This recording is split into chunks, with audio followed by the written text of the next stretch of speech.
Hello student, very good evening to all of you. Dear student, now I'm going to discuss with you biology full syllabus paper. Okay, first we have that is a zoology part. So student, let's discuss section A. You know, in a section A, the first question that is a plasmotomy that occurs in multinucleate or syncytial organism. You have to answer yes or no. तो प्लाज्माटोमी होता क्या बच्चा, सबसे पहली बात है ये आपको दिमाग में होना चाहिए कि प्लाज्माटोमी एक एसेक्सुअल टाइप ऑफ रिप्रोडक्शन है. Got it. जो एक मल्टी वो न्यूक्लिएटेड ऑर्गेनिज्म में अकर करता है. Got it. समझे. इसमें क्या होता है कि एक सेल जो है वो उस सेल के अंदर जो न्यूक्लियाई है वो डिवाइड होकर के मल्टीपल न्यूक्लियाई डेवलप करता है. ठीक है. जैसे एग्जांपल प्लाज्मोडियम, तो प्लाज्मोडियम में प्लाज्माटोमी होता है. सो यहाँ पूछा है क्या प्लाज्माटोमी मल्टी न्यूक्लिएट या सिंक्टियल ऑर्गेनिज्म में होता है. बिल्कुल.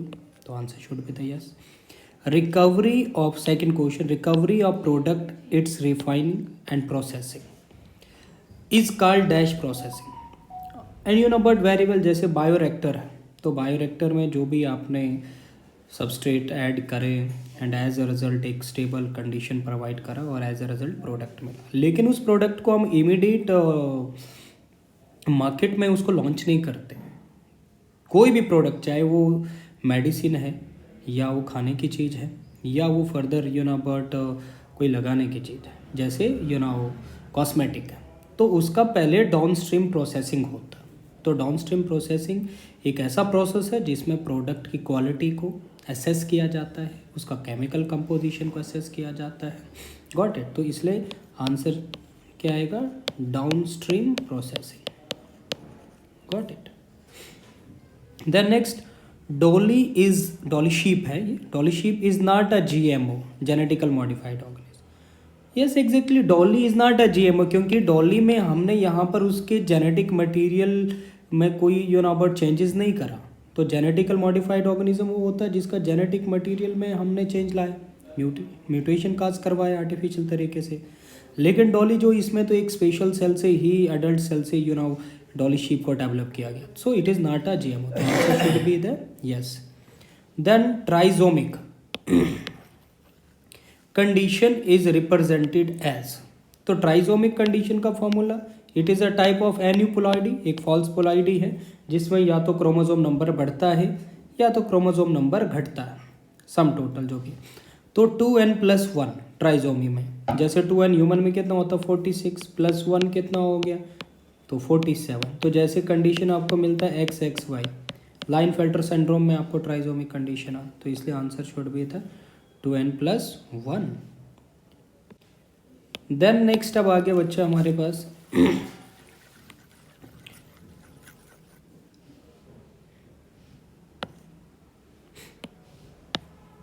सॉरी, नेक्स्ट क्वेश्चन हमारे पास है that is a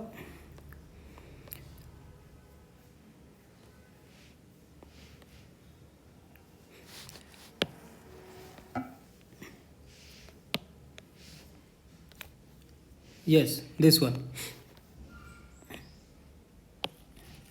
theft, robbery and unauthorized exploitation of resources of a country is called.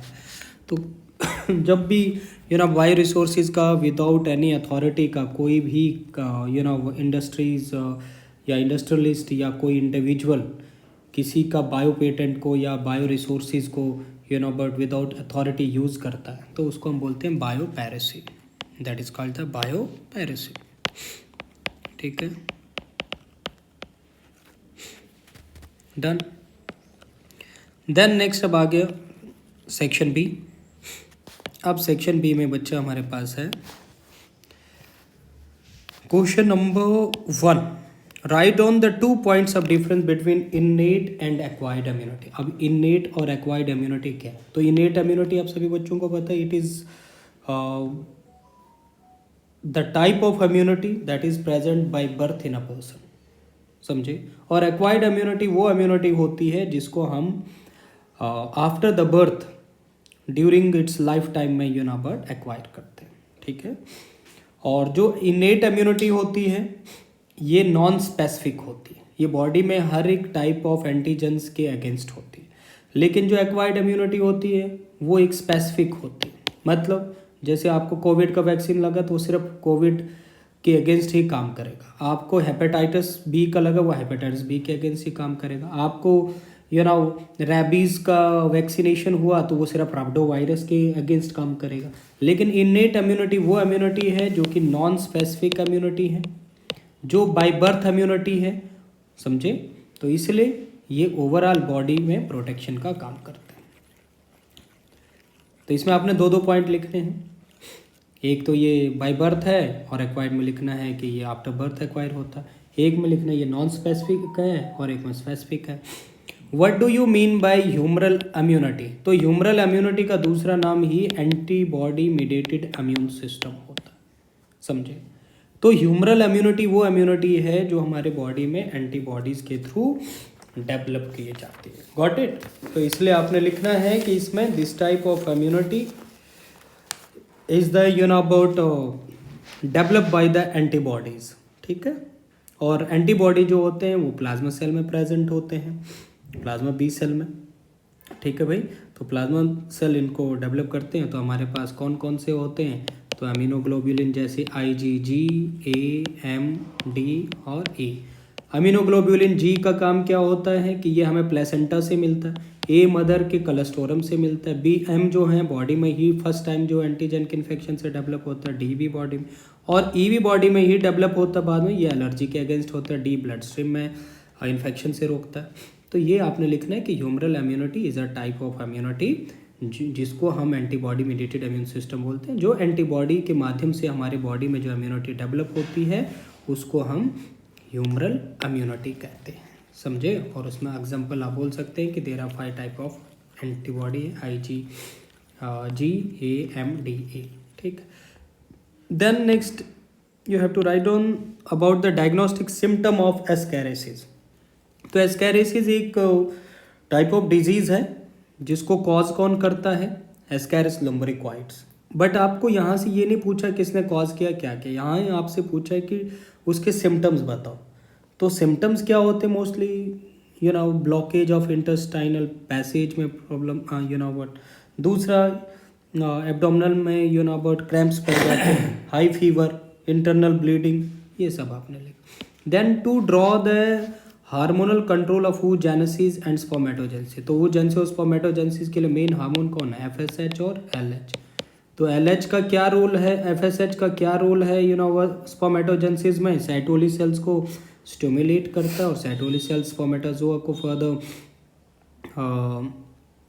Nourish करने का काम करता है। और साथ में एंड्रोजन बाइंडिंग प्रोटीन सेक्रेट होता है जो ओवर टेस्टोस्टेरोन को रोकने का काम करता है। LH जो होता है ये लेडिक सेल को सिग्नल देता है और Leydig cell testosterone hormone secrete करता है जो स्पर्मेटोजेनेसिस में हेल्प करता है। oogenesis में फॉलिकल स्टिमुलेटिंग हार्मोन, आपको पता है कि फॉलिकल स्टिमुलेटिंग हार्मोन जो होता है वो फॉलिकल्स डेवलप करता है, primary follicle, secondary follicle, tertiary follicle, Graafian follicle. और जो LH होता है that act on the corpus luteum, और जैसे कॉर्पस ल्यूटियम डेवलप होता है और कॉर्पस ल्यूटियम से फर्दर जो हार्मोन होता है प्रोजेस्टेरॉन वो सेक्रेट होता है। और LH का ओव्यूलेशन के टाइम पे जो कंसंट्रेशन होता है वो पीक में होता है जो ओव्यूलेशन करने में हेल्प करता है, समझे मेरी बात। Then difference between GIFT and ZIFT. तो गिफ्ट और जिफ्ट क्या है? गिफ्ट नाम से ही पता लगता है जिसमें हम गैमीट को फैलोपियन ट्यूब में ट्रांसफ़र करते हैं, समझ है। कोई ऐसा कपल है जिनमें प्रॉपर गैमिट फॉर्मेशन नहीं है, अगर गैमिट है लेकिन वो फर्टाइल नहीं है तो उस केसेस में वो एक असिस्टेड रिप्रोडक्टिव टेक्नोलॉजी का सहारा ले सकते हैं। तो उसमें आपने लिखना है गिफ्ट और जिफ्ट के दो डिफरेंस लिखने कि जो गिफ्ट है उसमें गैमिट को फैलोपियन ट्यूब में ट्रांसफ़र किया जाएगा, चाहे वो स्पर्म है या चाहे वो ओवम है, एंड देन फैलोपियन ट्यूब में ही एम्पुलर इस्मिक जंक्शन में उनका फ्यूजन होगा और एक न्यू यंग वन डेवलप होगा। तो गिफ्ट एक किस्म का एक वीवो फर्टिलाइजेशन है। वीवो मतलब एक ओरिजिनल साइट पे ही इसका फर्टिलाइजेशन। लेकिन जिफ्ट जो है ये इन विट्रो फर्टिलाइजेशन, मतलब इसका फर्टिलाइजेशन क्यों जिफ्ट का इन विट्रो क्यों बोल रहा हूँ? क्योंकि जाइगोट इसमें हम लेबोरेटरी में मेल गैमेट स्पर्म और फीमेल गैमेट ओवम को लेबोरेटरी में फ्यूज़ करके उससे जो बनता है जाइगोट डिप्लॉयड, फिर उस जाइगोट को हम फैलोपियन ट्यूब में ट्रांसफ़र करते हैं, समझे। लेकिन गिफ्ट में ऐसा नहीं, गिफ्ट में हम गैमेट को फैलोपियन ट्यूब में ट्रांसफ़र करते हैं, फिर गैमेट मेल और फीमेल गैमेट फैलोपियन ट्यूब में ही फ्यूज़ होते हैं। तो जो एक ओरिजिनल साइट पे फ्यूजन हो रहा है उसको वीवो बोलते हैं, और जो एक आर्टिफिशियल साइट पे हो रहा है उसको विट्रो बोलते हैं। Then you have to draw the structure of sperm और ओवम, वेरी वेल।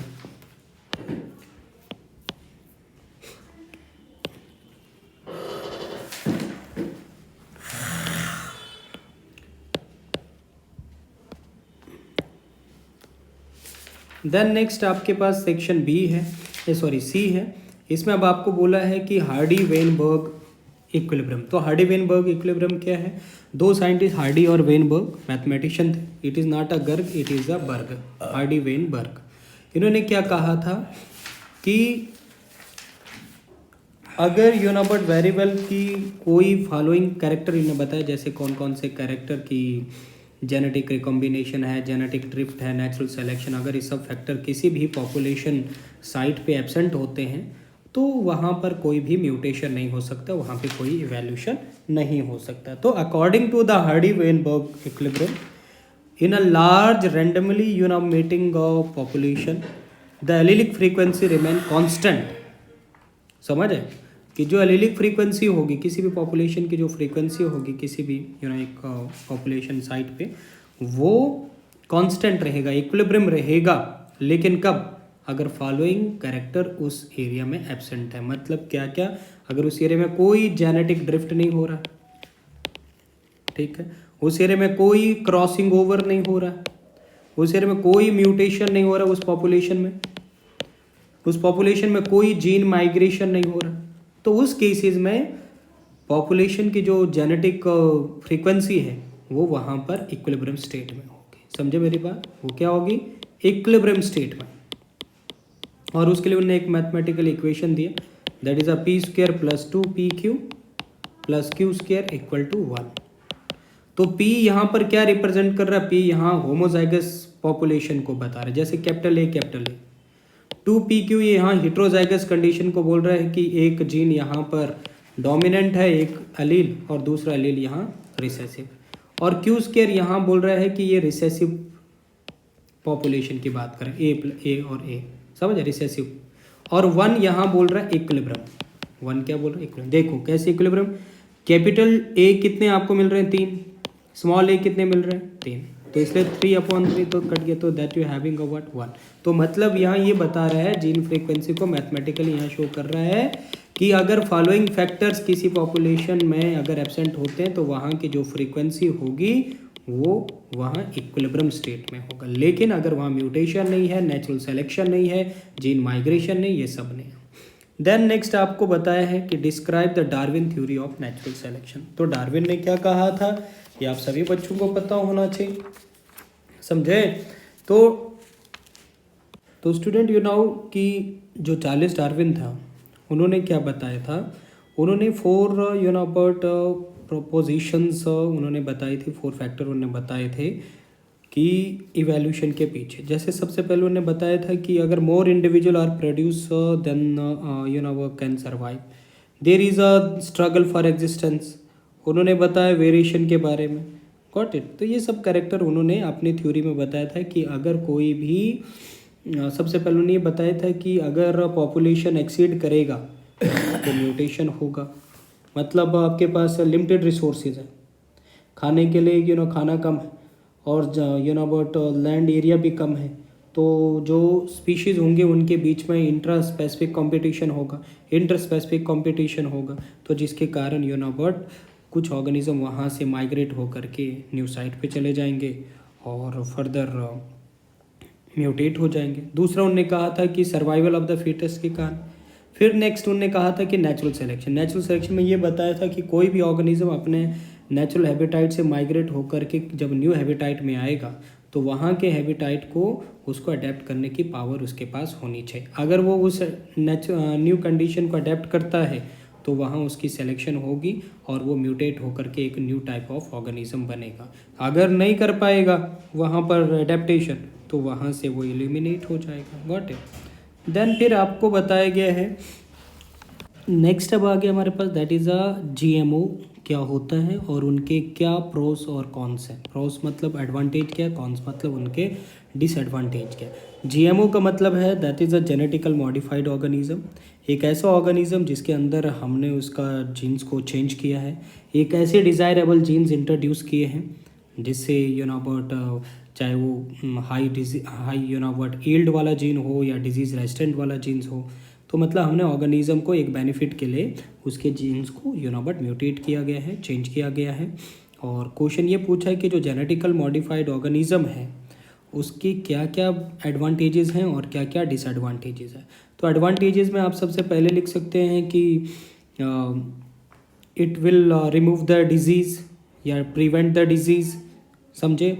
और मोर कन्वीनियंस होगा और डिजीज रेजिस्टेंट प्लांट हम डेवलप कर सकते हैं, हाई ईल्ड प्लांट हम डेवलप कर सकते हैं, फोर्टिफाइड प्लांट हम डेवलप कर सकते हैं जिनमें न्यूट्रिशनल वैल्यू ज़्यादा होगा, समझे। और या कोई था अबाउट डिफेक्टिव जीन है तो उसको भी हम रिप्लेस करके एक इफेक्टिव जीन में टर्न कर सकते हैं। और डिसएडवांटेज क्या है कि ये इसका डिसएडवांटेज ये है कि organic farm near the farm that use the GMO genes transfer to their crop, engineered genes can be pass to other organism, bad effect on the body है, कैंसर जैसा प्रॉब्लम कॉज कर सकता है। Got it.